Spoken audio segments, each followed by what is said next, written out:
2026ஆம் ஆண்டு நடைபெறவிருக்கின்ற சட்டமன்ற பொதுத் தேர்தலில் தருமபுரி கிழக்கு மாவட்டத்திற்கு உட்பட்ட 2 சட்டமன்ற தொகுதிகளிலும் வெற்றி பெற வேண்டும். வெற்றி பெறுவதற்கு நீங்கள் கடுமையாக உழைக்க வேண்டும். அதுவும் குறிப்பாக கழகத்தில் இருக்கின்ற நிர்வாகிகள் அனைவரும் ஒருங்கிணைத்து அரவணைத்து கழக பணி ஆற்ற வேண்டும்.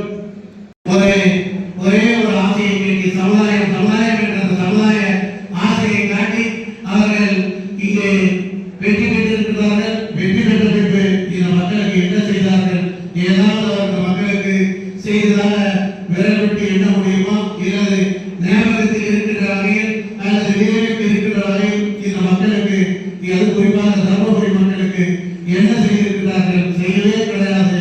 அந்த வகையில் எதையும் செய்யாதவர்கள் நாங்கள் தான் உங்களில் ஒருவர், நாங்கள் தான் ஒரு சொந்தக்காரன் சொல்றாங்க.